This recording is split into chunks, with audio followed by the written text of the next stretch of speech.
vous asseoir dans la merveilleuse présence du Seigneur ce soir. Hallelujah. Alléluia. Et je rends grâce à Dieu, ça a été vraiment confirmé l'enseignement d'aujourd'hui. Alléluia. Et j'avais quasiment 2 messages. Et je me disais, bon Seigneur, je vraiment, guide-moi. Alléluia. Mais je sens qu'aujourd'hui, nous allons parler, une fois j'avais déjà enseigné sur le grade de l'Éternel, mais aujourd'hui je vais enseigner sur les mains du Seigneur. Alléluia. Que quelqu'un dise les mains du Seigneur. Les mains du Seigneur. Est-ce qu'il y a des gens qui ont des mains ici? Vous pouvez lever vos mains. Vous savez que nous adorons littéralement, hallelujah, avec, en plusieurs façons. Nous adorons avec nos voix, nous adorons avec nos mains, nous adorons avec notre corps, nous adorons avec tout ce que nous faisons littéralement. Amen. Mais il y a une chose que nous faisons souvent, c'est que nous adorons le Seigneur. Des fois, nous levons les mains. Amen. Hallelujah. Et c'est de ça que nous allons parler. Bon, peut-être pas de ça, là, mais nous allons parler spécifiquement des mains du Seigneur. Amen. Les mains du Seigneur Jésus. Maintenant, j'aimerais juste qu'on se lève, on va juste lire 2 versets, je m'excuse encore, vraiment. Alléluia. Amen. Gloire à Dieu. Et on va lire littéralement Jean chapitre 13, verset 3 et 4. Donc la Bible dit ceci, Jean chapitre 13, verset 3 et 4, la Bible dit, Jésus, qui savait que le Père avait remis toutes choses entre ses mains, qu'il était venu de Dieu et qu'il s'en allait à Dieu, se leva de table, ôta ses vêtements et prit un linge dont il se assainit, littéralement. Et vous pouvez vous asseoir dans la présence du Seigneur. Amen. Et le passage est vraiment en train de nous dire littéralement que notre Seigneur Jésus, qui savait littéralement que le Père avait remis toutes choses entre ses mains. Donc ce passage est littéralement en train de nous montrer que toute chose est entre les mains de notre Seigneur Jésus. Amen. Maintenant, vous savez, souvent, quand on lit ce passage, nous avons souvent tendance à voir littéralement comme plusieurs entités. Donc, le Père est comme distinct du Fils. Mais non, le Père n'est pas distinct du Fils. Quand on parle du Père, c'est encore Jésus, littéralement. Mais quand on parle du Père ici, on est en train de parler de Jésus dans sa forme spirituelle, dans son état d'esprit, littéralement. Dans ses 2 fonctions, littéralement. Donc, c'est comme spirituellement, littéralement, dans son état d'esprit, il a créé un corps. Et il a tout remis entre les mains de sa chair, si on peut le dire ainsi. Amen. Donc c'est un peu comme ça qu'il faut le comprendre en d'autres termes. Et la Bible littéralement est en train de nous dire littéralement que tout est entre les mains du Seigneur. Maintenant, ce qu'il faut comprendre entre les mains du Seigneur, c'est qu'il y a différentes facettes littéralement des mains du Seigneur. C'est que les mains du Seigneur sont compétentes. Que quelqu'un dise compétente. Amen. Les mains de notre Seigneur sont compétentes. La compétence, c'est quelqu'un qui a l'attitude justement de faire quelque chose. C'est ça la compétence. Quand on dit que quelqu'un est compétent dans son travail, ça veut dire littéralement qu'il est fort, il fait bien littéralement son travail. Mais la Bible est en train de nous montrer ici littéralement que si littéralement le Père a tout remis entre les mains du Fils, littéralement, c'est que ses mains sont compétentes, c'est que tout est entre ses mains parce qu'il va bien le faire. Amen. Alléluia. Et la Bible dit justement que tout s'est mis entre ses mains et toute autorité littéralement lui a été donnée dans le ciel et sur la terre, et même les anges, les autorités, tout est sous la domination de notre Seigneur Jésus. Nous le voyons dans 1 Pierre chapitre 3 verset 21, la Bible dit ceci, cette eau était une figure du baptême, qui n'est pas la purification des souillures du corps, dont il parle du déluge de Noé, mais l'engagement d'une bonne conscience envers Dieu et qui maintenant vous sauve, vous aussi, par la résurrection de Jésus-Christ, qui est à la droite de Dieu, depuis qu'il est allé au ciel, et que les anges, les autorités et les puissances lui ont été soumis. Donc nous voyons ici que tout est sous la domination de notre Seigneur Jésus. Même les anges sont sous la domination de Jésus. Il n'y a pas une autorité qui est au-dessus de notre Seigneur Jésus. Donc toute autorité littéralement est soumise à Jésus. En fait, je veux le dire ainsi, Jésus est au-dessus de toute autorité. Que ce soit une autorité humaine, que ce soit une autorité spirituelle. Donc, un enfant de Dieu ne doit pas craindre l'autorité humaine et elle ne doit pas craindre non plus l'autorité spirituelle, en d'autres termes. Vous savez, nous venons des fois de certains pays où il y a beaucoup de sorcellerie. Je vais même vous choquer. Même dans les pays émancipés, développés, comme le Canada, l'Europe et toutes ces choses, il y a des dominations spirituelles. Mais la Bible est en train de dire que tout est sous la domination de notre Seigneur Jésus-Christ. Donc nous n'avons pas à craindre les puissances occultes. Nous n'avons pas à craindre littéralement la puissance humaine. Nous avons juste à nous remettre entre les mains compétentes de notre Seigneur Jésus-Christ. Amen. Les anges sont soumis à Jésus-Christ. Les autorités sont soumises à Jésus-Christ. Je veux le dire ainsi. Même Justin Trudeau est soumis à Jésus-Christ. Alléluia. Amen. Tout est sous la domination de notre Seigneur. Vous savez, dans la plénitude des temps, littéralement, c'est-à-dire dans le règne du millénaire, littéralement, de Jésus-Christ, littéralement, tout ce qui est dans le ciel et sur la terre sera placé sous sa direction. Nous le voyons dans Éphésiens chapitre 1, verset 10, qui le dit, pour le mettre à exécution, lorsque le temps serait accompli, de réunir toutes choses en Christ, celles qui sont dans les cieux et celles qui sont sur la terre. Il est en train de dire qu'un temps arrive littéralement, donc nous le voyons, nous le savons que dans le temps du millénaire, Christ va instaurer littéralement un règne de 1000 ans, littéralement. Tout ce qui est sur la terre, littéralement, sera sous la juridiction, la direction directe, littéralement, de notre Seigneur Jésus-Christ. Et il va régner, littéralement, ces 1000 ans avec nous autres. Nous autres qui avons persévéré avec lui, qui avons tenu ferme, littéralement, avec lui, qui avons persévéré avec lui. C'est nous qui allons diriger, littéralement, avec le Seigneur Jésus-Christ. Amen. Donc Christ est parfaitement compétent pour prendre en main l'administration du siècle à venir et même prendre l'administration de votre vie. Vous savez, des fois nous sommes là et nous nous disons que nous allons gérer notre vie nous-mêmes. Écoutez, Christ va gérer notre vie pour nous. Si tu mets ta vie entre les mains de Jésus-Christ, il est compétent littéralement pour gérer ta vie pour toi. Amen. Alors vous pouvez tout remettre littéralement entre ses mains. Vous pouvez lui faire confiance. Vous pouvez dire, Seigneur Jésus, je te donne ma vie. Je te la dépose entre tes mains parce que je sais que toi, littéralement, tes mains sont compétentes. Tu vas faire quelque chose de ma vie. Écoute ceci, si par toi-même tu n'as pas réussi à faire quelque chose de ta vie, tu peux la donner à Jésus-Christ. Amen. Écoute, si de toi-même tu as réussi à faire quelque chose de ta vie, tu peux quand même la donner à Jésus-Christ parce qu'il peut en faire meilleur. Alléluia. Et tout cela est en accord avec la prophétie d'Ésaïe dans Ésaïe chapitre 53, verset 10. La Bible dit que la volonté, littéralement, le plaisir de l'Éternel prospérera entre ses mains. Dieu savait littéralement que quand il va se faire chair, qu'il va venir sur cette terre, littéralement, tout va prospérer littéralement entre ses mains. Et quand Christ est venu, il n'a pas failli. Il a vraiment tout réussi littéralement. De sa naissance jusqu'à la croix, il a tout fait juste. En fait, c'est celui qui a fait juste, c'est le seul qui a fait 10 sur 10. C'est le seul qui a fait 11 sur 10. C'est le seul qui a fait 12 sur 10. Écoutez, moi je veux faire confiance à quelqu'un qui a fait 12 sur 10 ou plus que 10 sur 10. Alléluia. Mais écoutez, j'ai fait confiance à quelqu'un dans ma vie qui n'a même pas été capable de faire même 1 sur 10. Et c'est beaucoup de milliards, des millions de personnes suivent ce personnage. Mais moi je ne veux plus suivre ce personnage. Je veux suivre le Seigneur Jésus-Christ parce que je sais une chose, c'est que ma vie étant entre ses mains, il va faire quelque chose de bien avec. Alléluia. Est-ce qu'on peut battre encore nos mains pour le Seigneur Jésus-Christ? Amen. Ses mains sont compétentes. Et la volonté et le plan de Dieu seront accomplis littéralement par les mains de Christ. Et c'est vraiment précieux de savoir littéralement que quand nous remettons tout entre les mains du Seigneur littéralement, il va littéralement en faire quelque chose littéralement. Amen. La Bible dit que le gouvernement du monde repose sur ses épaules. Et c'est fort, littéralement. Je bénis beaucoup Dieu quand j'ai rencontré le pasteur Ryan aujourd'hui. Quand je suis arrivé, on était en train de parler. Et on parlait un peu des vacances. Il m'a dit, tu t'es reposé quand même. Je dis, oh, gloire à Dieu. Mais avec les 4 j'ai dit, gloire à Dieu. On s'est quand même reposé. Mais écoutez, il m'a dit quelque chose. J'ai dit, c'est bon, le travail de Dieu, c'est vraiment bon. Mais des fois, il y a beaucoup de batailles et tout. Mais il me dit, tu sais, ça arrive quand nous ne réalisons pas que le gouvernement est sur son épaule. Écoutez, ce n'est pas notre fardeau, c'est le fardeau de Christ. C'est Jésus-Christ qui va faire cette œuvre. Et je rends grâce à Dieu pour le message qui a été confirmé aujourd'hui, où il disait littéralement que Dieu va remplir ses rangs. Ce n'est pas par la main de l'homme, mais ça va être par la main de l'Éternel. Il le disait littéralement à le chantre quand il chantait tantôt. Parce que c'est par la main de l'Éternel que nous performons les choses. Et moi, je rends grâce à Dieu que cette main compétente est sur nous. Cette main compétente tient notre vie entre ses mains. Nous pouvons lui faire confiance. Christ va faire son œuvre et le nom de l'Éternel sera béni. Alléluia. C'est juste extraordinaire. Amen. Il s'occupe également des moindres petits détails de notre vie.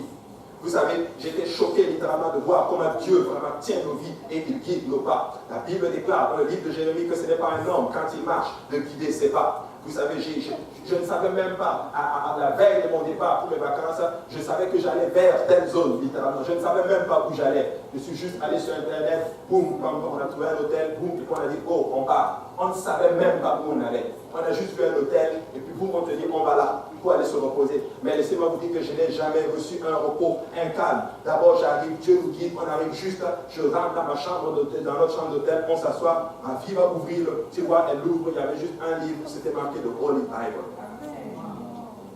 Je suis sorti, j'ai demandé à tout le monde, est-ce que le propriétaire, littéralement de l'hôtel, est-ce que c'est un chrétien? Le monsieur dit, je ne sais même pas c'est quoi Jésus. J'ai demandé aux gens qui font, aux dames qui font le truc, mais j'ai dit, Seigneur, c'est juste ta touche pour dire, je guide vos pas, je suis avec vous, vos vies sont dans ma main, et je suis là pour dire à quelqu'un que ta vie est entre les mains du Seigneur. Écoute, tu peux faire confiance au Seigneur, tu peux marcher, alléluia, selon les préceptes de Christ.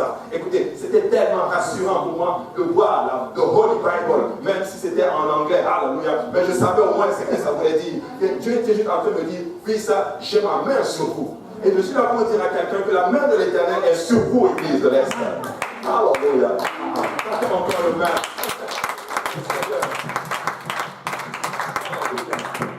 Alléluia. Vous savez, c'est vraiment un accord, littéralement. Il s'occupe des moindres petits détails de nos vies. Et la nuit où le Seigneur Jésus a été traduit, littéralement, à tout ce qui a concerné notamment notre vie, il a tout pris en charge. Parce que quand il a été trahi, littéralement, c'était juste un accord, littéralement, avec les Écritures, parce qu'il devait passer par ce chemin. Écoute, Christ, pour nous avoir, littéralement, devait aller à la croix. S'il ne partait pas à la croix, vous pouvez être sur une chose, il n'allait pas nous avoir en tant que tel, nous allons être encore dans nos péchés. Mais Christ est vraiment allé à la croix. Et chaque étape de notre parcours sur terre, littéralement, est dans ses mains compétentes jusqu'à ce que nous atteignons notre but qui est le ciel. Je veux dire à quelqu'un aujourd'hui que notre but, ce n'est même pas la réussite sociale. Notre but, littéralement, ce n'est même pas en notre terme à réussir, performer telle ou telle chose, mais notre but, c'est d'atteindre la perfection et d'atteindre le ciel comme Jésus-Christ. Alléluia. Et nous ne sommes pas encore arrivés. Nous sommes probablement dans le point de non-retour. Alléluia. Mais laissez-moi vous dire, peuple de Dieu, que nous sommes en direction vers le ciel. Alléluia.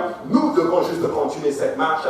Nous devons garder nos vies dans les mains de l'Éternel. Alléluia. Parce que nous n'avons pas encore atteint notre but. Certains d'entre nous ont bien commencé, mais je vais le déclarer ceci. Il ne suffit pas de bien commencer, mais nous voulons bien terminer. Écoutez, certains d'entre vous, vous êtes peut-être ici, d'autres sont peut-être là, mais notre direction, c'est là-bas. Nous devons atteindre la perfection.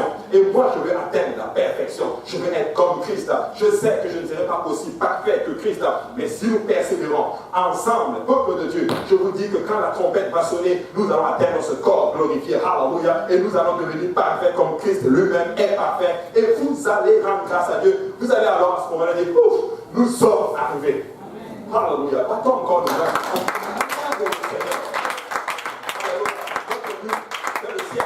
Amen. Les mains de Christ sont compétentes, mais les mains de Christ ont été blessées. Amen. Les mains de Christ ont été blessées. Jean 20, 19 dit ceci. Le soir de ce jour, qui était le premier jour de la semaine, les portes du lieu où se trouvaient les disciples étant fermées à cause de la crainte qu'ils avaient des Juifs, Jésus vint se présenta au milieu d'eux et leur dit, la paix soit avec vous. Et quand il lui dit cela, il leur montra ses mains et son côté, et les disciples furent dans la joie en voyant le Seigneur. Christ a eu ses mains percées. Christ a eu ses mains blessées. Pour que nous puissions avoir la guérison. C'est quand même assez paradoxal que pour que je puisse avoir la guérison, il devait être frappé et meurtri. Pour que je vive, il devait mourir.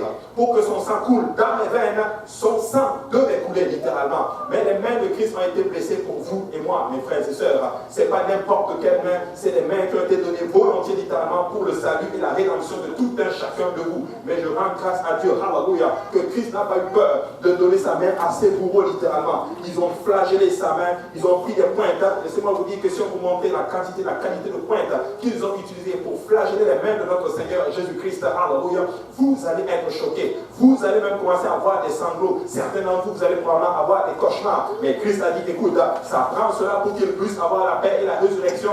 Je vais le faire, je donne mes mains pour qu'on les presse littéralement pour la rédemption de chacun de vous. Les mains de Christ ont été blessées pour vous et moi. Et nous ne devons jamais oublier ce principe. Nous devons marcher en conscience que Christ a donné ses mains pour nous, que Christ a donné son dos pour nous, que Christ a donné sa vie pour nous, que Christ a tout donné pour nous. Et ça, c'est largement suffisant pour nous garder dans la joie, dans la quiétude et dans l'amour fraternel, littéralement. Mais nous devons toujours nous souvenir que Christ a donné ses mains pour nous. Et en lisant ces récits littéralement de la résurrection du Seigneur Jésus-Christ, dans les 4 évangiles, nous voyons que chacun d'eux présente certains détails et ils attribuent une importance particulière que les autres ne donnent pas littéralement. Dans Jean 20, ce sont les blessures du Seigneur qui sont particulièrement présentées. Écoutez, ce jour-là, Thomas n'était pas là quand le Seigneur s'est présenté littéralement dans la chambre, littéralement, où ils étaient réunis ensemble. Il avait manqué le premier service. Il ne faut pas manquer le service du Seigneur. Thomas n'était pas là. Les autres étaient ensemble. Ils étaient réunis en prière. Et le Seigneur a apparu au milieu d'eux. Écoutez, il n'est même pas passé par la porte. Il a juste apparu. La Bible déclare devant eux, littéralement. Et là, ils ont vu ses mains. Mais Thomas n'était pas là. Thomas était absent, littéralement, de la première apparition. Nous le voyons là, au verset 24. De Jean chapitre 20, littéralement. Et cela est une image frappante du peuple juif dans son incrédulité actuelle. Quand Christ est venu pour la première fois, ils n'ont pas cru au Seigneur. Ils vont croire au Seigneur dans la deuxième fois où le Seigneur va venir. Une image extraordinaire de ce que le Seigneur était en train littéralement de montrer. Thomas, littéralement, n'était pas là. Quand Christ est venu, premièrement, il n'était pas là, il n'y croyait même pas. Et la deuxième fois, quand il est venu, même il a eu même du mal à croire. Il fallait qu'il mette sa main pour toucher, pour savoir littéralement que le Seigneur avait vraiment ressuscité, que c'était vraiment lui.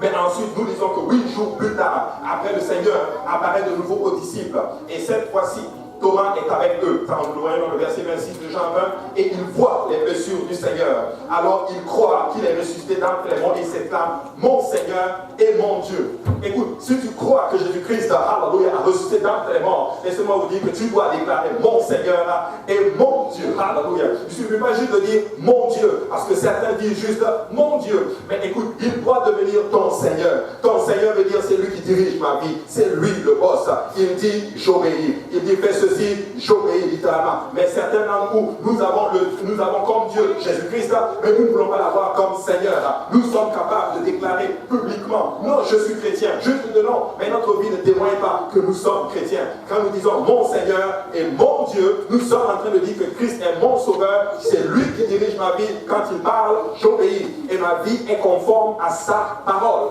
Alléluia. Donc quand tu crois, tu vas soupirer mon Seigneur et mon Dieu, littéralement. Et c'est l'une des premières fois que nous voyons les deux attributs, littéralement, à être attribués, conférés au Seigneur Jésus-Christ dans la Bible. Il dit mon Seigneur et mon Dieu. Tu sais, le terme qu'il utilise en grec, le Seigneur, littéralement, c'est kurios. Et mon Dieu, c'est théos. Il est en train de dire mon kurios.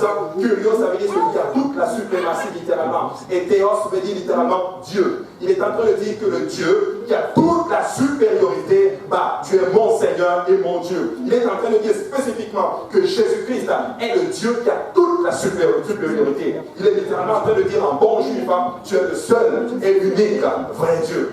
Je rappelle encore à l'église de l'Est qu'il y a un seul et unique vrai Dieu et son nom c'est Jésus-Christ. Alléluia. Il n'y a pas un autre Dieu à côté de lui, il n'y a pas un deuxième Dieu à côté de lui, il est le seul. En fait, il ne fait pas part d'une trinité de Dieu quelconque.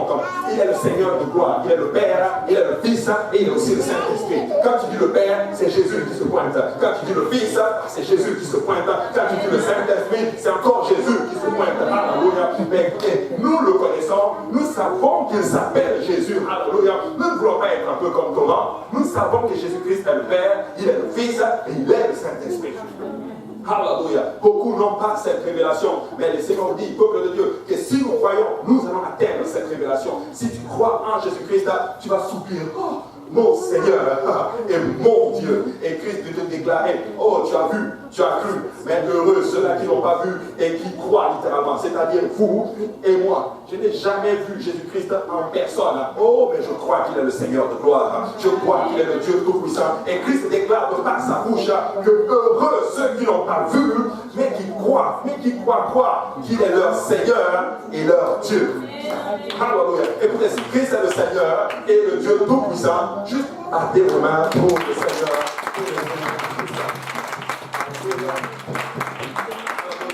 Thomas n'était pas là. Il reconnaît que Jésus est vraiment l'Éternel. De la même façon, littéralement, qu'un reste fidèle vont reconnaître, les Juifs vont aussi reconnaître à un moment donné que Christ est le Seigneur. Vous savez, je regardais une petite émission quand j'étais en vacances, ça m'a beaucoup choqué.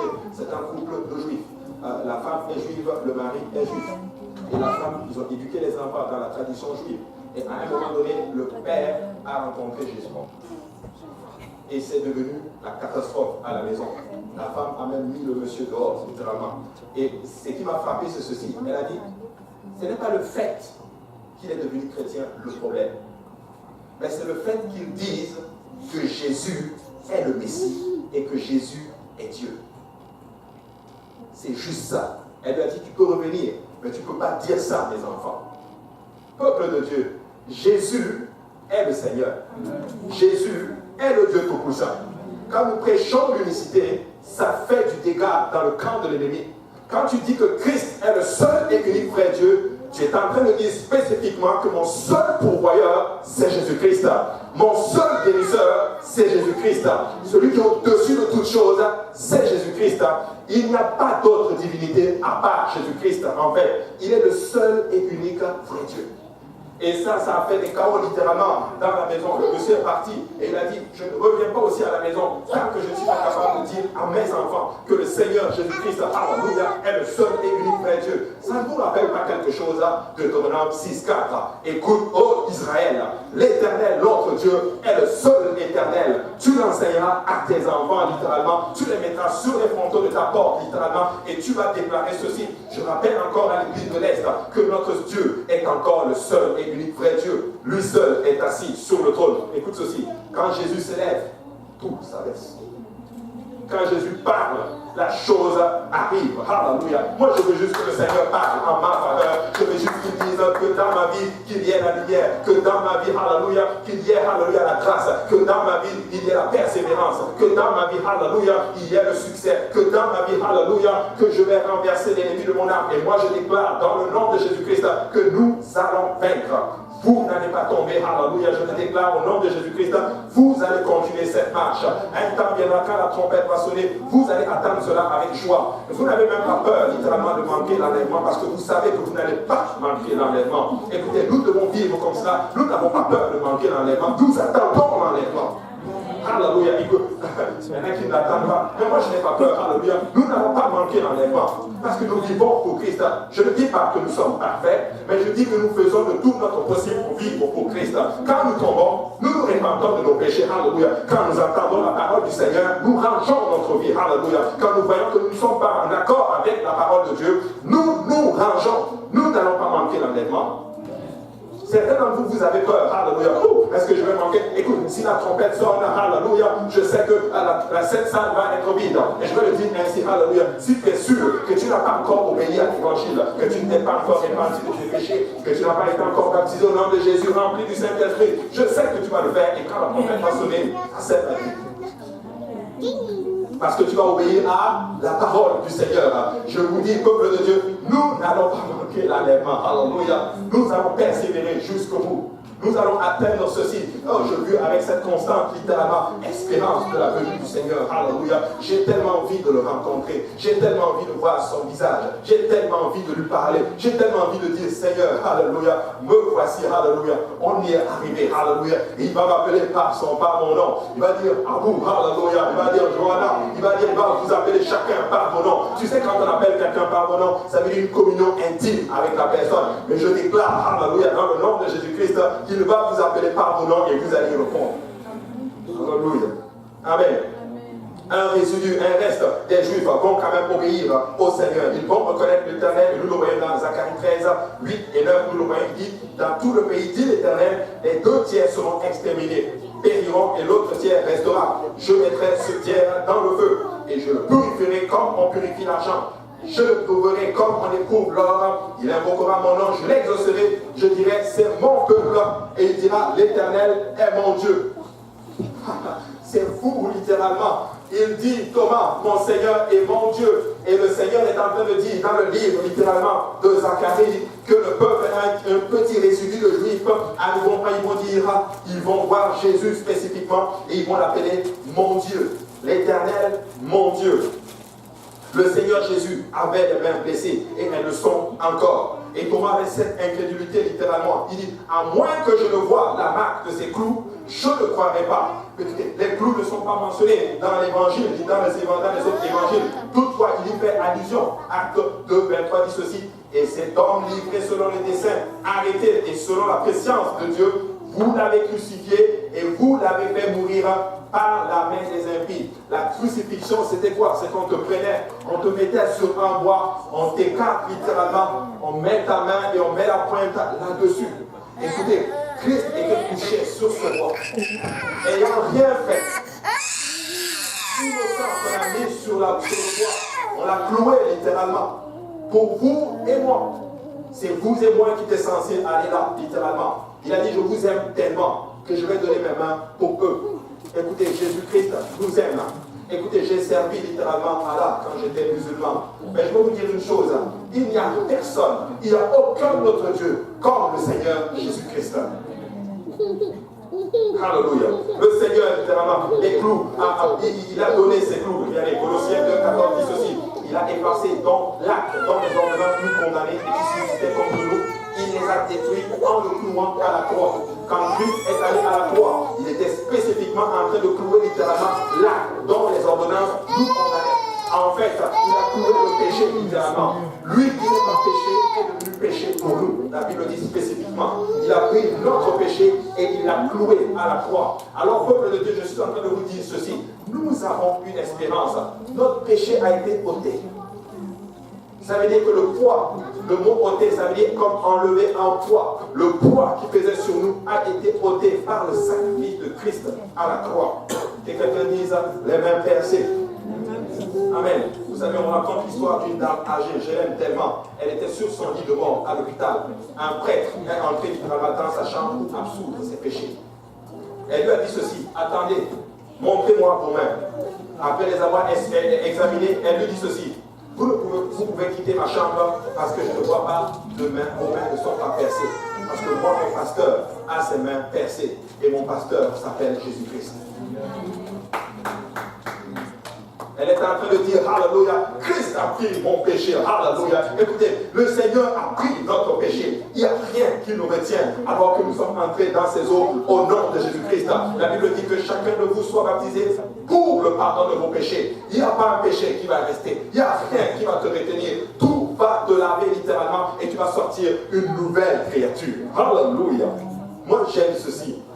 Je n'ai pas besoin littéralement de vous, prêtre, il a dit, mais j'ai besoin littéralement des mains percées du Seigneur. Alléluia. Les mains du Seigneur tiennent ce qu'on appelle les 7 étoiles. Il y avait dans sa main 7 étoiles, littéralement, et les 7 étoiles sont les 7 anges assemblés globalement dans Apocalypse chapitre 1 et 16. Il dit, il avait dans sa main droite 7 étoiles. De sa bouche sortait une épée aiguë, à 2 tranchants, et son visage était comme le soleil lorsqu'il brille dans sa force. Il avait dans sa main 7 étoiles. Dans sa main droite, 7 étoiles.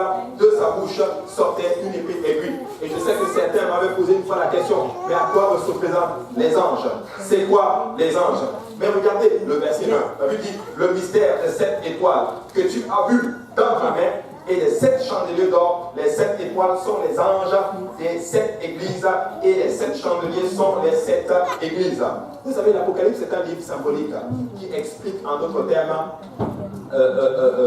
quand vous voyez les animaux en d'autres termes dans le livre d'Apocalypse, c'est juste des symboles. Amen. Vous allez voir des lions, vous allez voir souvent des agneaux, vous allez voir beaucoup de choses. C'est symbolique littéralement. Quand on dit l'agneau a été crucifié, et puis on dit que le lion a été juge, et etc., c'est vraiment symbolique en fait. Il faut le comprendre ainsi. Et le Seigneur Jésus littéralement s'est révélé à l'apôtre Jean dans le livre d'Apocalypse littéralement sous une forme mystérieuse, d'une manière telle que Jean ne l'avait jamais vu auparavant. Jean a vécu avec Jésus-Christ, mais il n'avait jamais vu Jésus-Christ comme Jésus s'est présenté à lui. Et Christ est apparu littéralement dans une condition glorieuse, dans des vêtements de sacrificateur et littéralement et de juge, et littéralement il prend connaissance de ce qu'on appelle l'assemblée de l'Asie. Mais ce qu'il faut remarquer ici, c'est qu'il avait 7 étoiles littéralement dans sa main droite. Et l'interprétation est donnée quelques versets plus tard. Où il dit que les 7 étoiles représentent ce qu'on appelle les 7 anges. Les 7 anges représentent ce qu'on appelle en d'autres termes les dirigeants des églises locales. Donc, souvent le pasteur, on va l'appeler l'ange. Amen. Un ange là. Là, je sais que je suis en train de choquer tout le monde, mais vous allez le voir, il y a certains prédicateurs qui le disent quand ils viennent ici. L'ange de cette église, ils vont dire ça. Mais ça représente en d'autres termes les pasteurs, les dirigeants en d'autres termes. Il est en train de dire littéralement que si vous êtes un dirigeant dans la maison du Seigneur, vous êtes dans les mains du Seigneur. Et la droite représente la puissance et la gloire. Qu'est-ce que je suis en train d'enseigner? Je suis en train d'enseigner que si nous suivons les lois du Seigneur, nous allons avoir la puissance et la gloire du Seigneur sur nous. Amen. Et les croyants qui servent le Seigneur peuvent compter sur la direction de notre et le soutien dans les travaux du Seigneur Jésus-Christ. N'oublions jamais que c'est le Seigneur Jésus-Christ qui est en charge des assemblées et que c'est ceux qui travaillent pour lui qui sont directement sous littéralement son onction. Vous savez, quand tu travailles pour le Seigneur, quand je parle de travailler pour le Seigneur, ce n'est pas forcément officier. C'est officier, mais c'est aussi peut-être vivre pour le Seigneur. Tu sais, quand tu vis dans ta relation, dans le Seigneur, quand tu as ta relation personnelle que tu respectes, laisse-moi te dire que tu es sous la direction de notre Seigneur Jésus-Christ. Et enfin, les mains du Seigneur sont pleines de grâce. Les clés sont dans ses mains. On le voit dans Apocalypse 1, 17. Quand je vis, je tombais comme mort. Il posa sur moi sa main droite en disant: ne crains point, je suis le premier et le dernier et le vivant. J'étais mort et voici je suis vivant au siècle des siècles. Je tiens les clés de la mort et du séjour des morts. Et quand j'ai vu ça, ça m'a beaucoup rassuré à d'autres termes, de savoir que les clés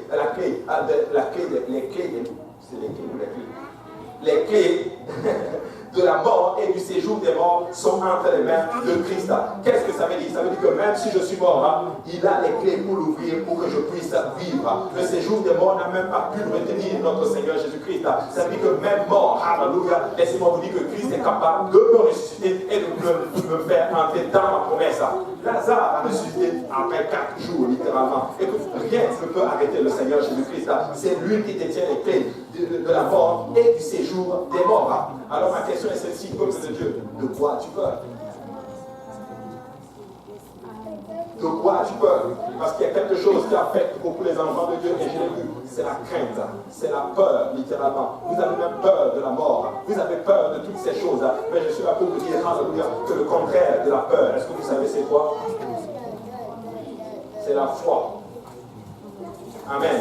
Alors si tu n'as pas peur, tu dois censé avoir la foi. Et si tu n'as pas la foi, tu vas développer ce qu'on appelle la peur. Mais moi je dis ceci, que nous avons la foi. Nous n'avons pas peur de la mort. Nous sommes même capables de déclarer ceci: ô mort, où est ton aiguillon? Et l'aiguillon de la mort, c'est le péché. Et qu'est-ce que nous venons d'apprendre? C'est que le péché a été cloué à la croix. Alléluia. Alors nous n'avons plus peur. C'est le temps pour nous juste de nous réjouir, de regarder la mort et dire: ok, mort, fini. Même si ce corps part, je vivrai éternellement. Alléluia.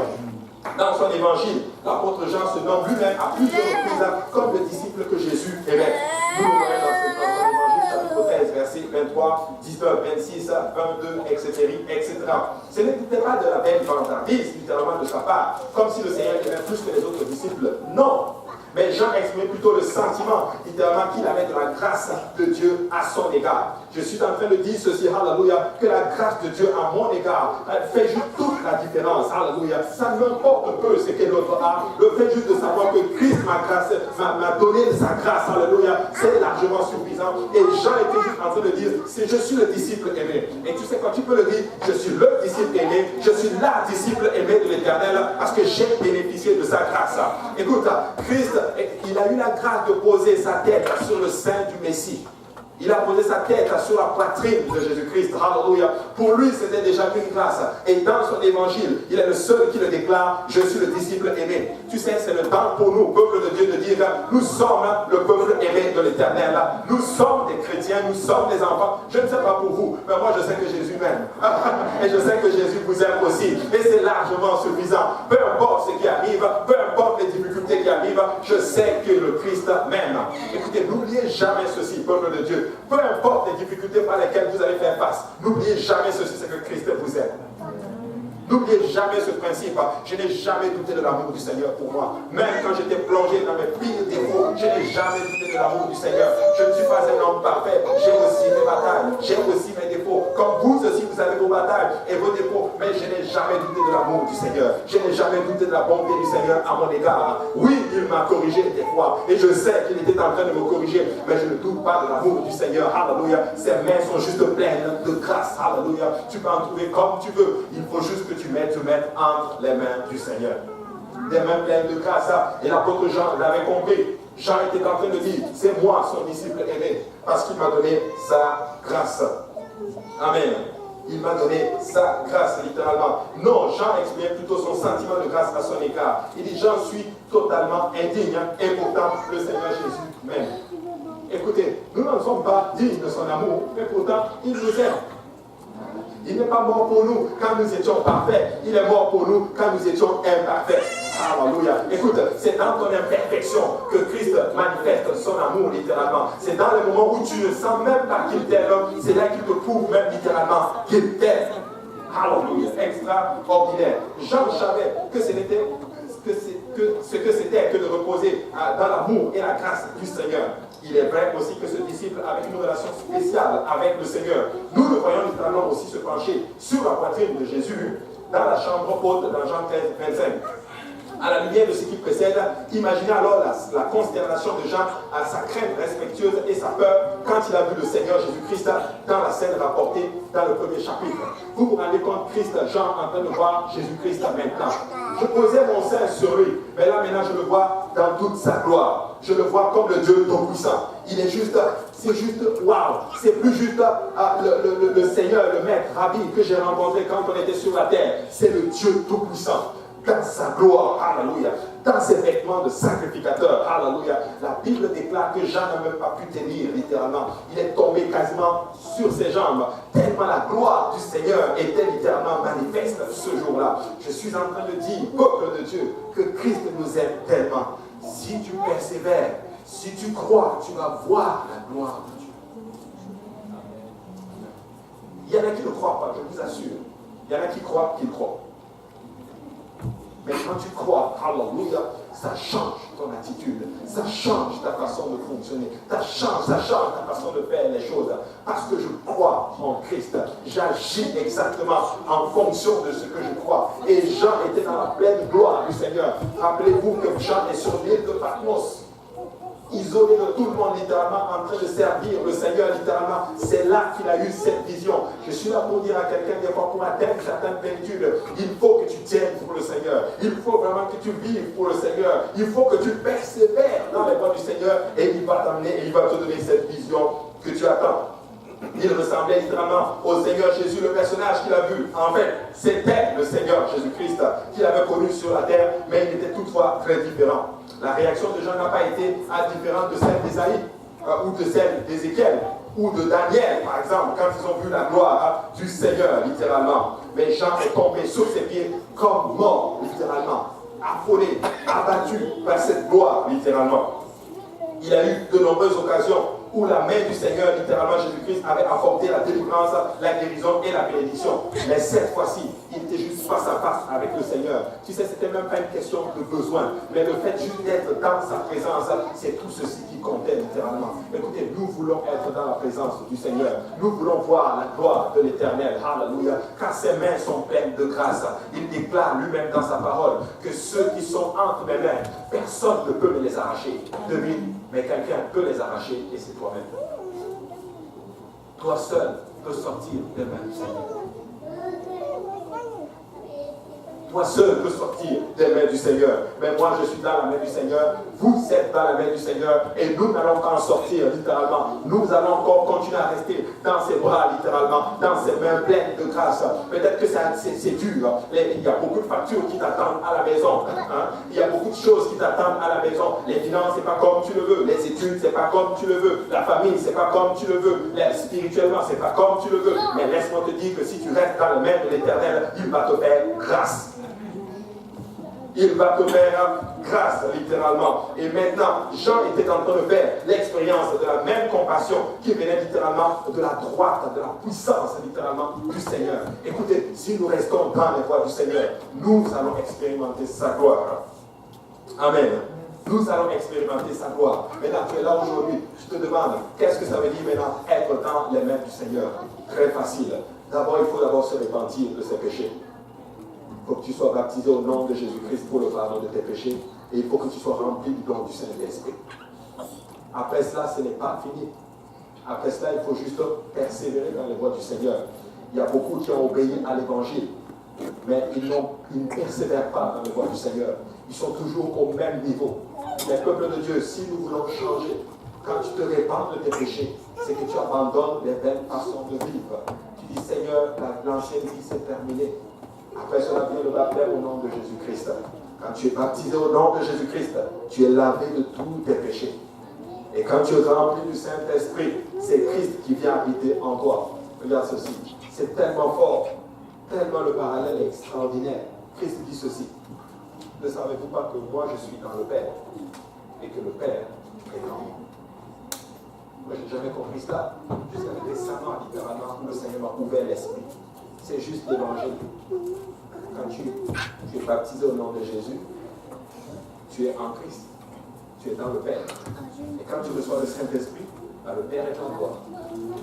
Exactement comme Jésus-Christ. Ne savez-vous pas que je suis dans le Père et que le Père est en moi? Le baptême nous place en Christ. Alléluia. Merci beaucoup. Il y a quelqu'un qui n'est pas content, mais le Seigneur est bon. Alléluia. N'ayez pas peur. Alléluia. C'est pas avec moi. C'est comme dans le film. Qu'est-ce qui va nous arriver? Alléluia. Non, le Seigneur, tout est sous contrôle. On était juste en train de remplir le baptistère. Moi, j'espère qu'on va avoir un baptême ce soir. Alléluia. J'espère. Alléluia. C'est bien, je suis en train de dire, quand tu es baptisé, tu es en Christ.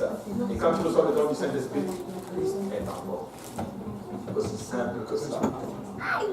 Récemment, c'était un couple. C'est juste extraordinaire ce qui se passait. Ce couple, sa femme a eu une entreprise chez elle. Souvent les gens viennent et une personne est venue, littéralement, pour un service littéralement de ça. Ils parlent, ils vont commencer à parler de l'évangile. Avec la personne. La personne a été plusieurs fois avec le baptême au nom de Jésus-Christ. Plusieurs fois. Laissez-moi vous dire, on lui en parlait ce jour-là. Calmement. Elle a pu avec les Écritures.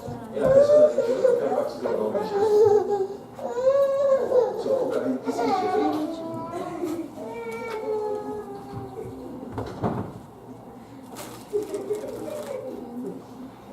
Elle a été baptisée au nom de Jésus.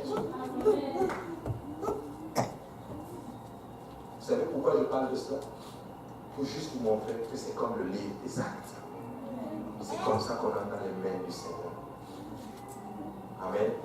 Alléluia. Levons-nous tous ensemble. Je pensais que vous ne le savez pas. Il y en a qui le...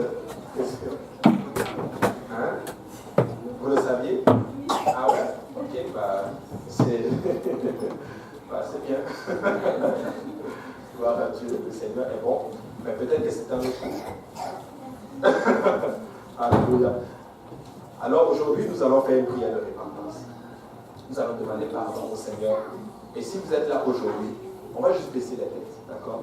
Il y a juste moi qui regarde. Amen. Juste baisser la tête. Est-ce qu'il y a quelqu'un ici qui n'a jamais reçu le don du Saint-Esprit? C'est-à-dire, tu n'as jamais parlé en d'autres langues. Il y a juste moi qui regarde. Tu peux juste lever ta main. Parfait. Parfait. Maintenant. Je crois qu'il y a deux mains. Il y a une main là-bas. Parfait. Maintenant. La personne qui a levé la main, tu peux la baisser. Voilà. Bon. Je pense pas que c'est les mains levées. Ok. Mais si vous êtes là aujourd'hui, que vous n'avez jamais reçu le don du Saint-Esprit, avec l'évidence de parler en d'autres langues, laissez-moi vous dire que vous pouvez le recevoir aujourd'hui. C'est très, très, très, très simple. Vous allez juste venir à l'hôtel. D'ailleurs, venons tous à l'hôtel. On ne va pas embarrasser littéralement les gens.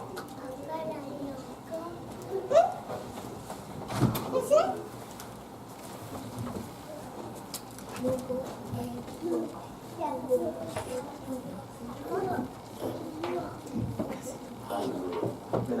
nous allons faire ensemble une prière de repentance. Amen. Nous allons demander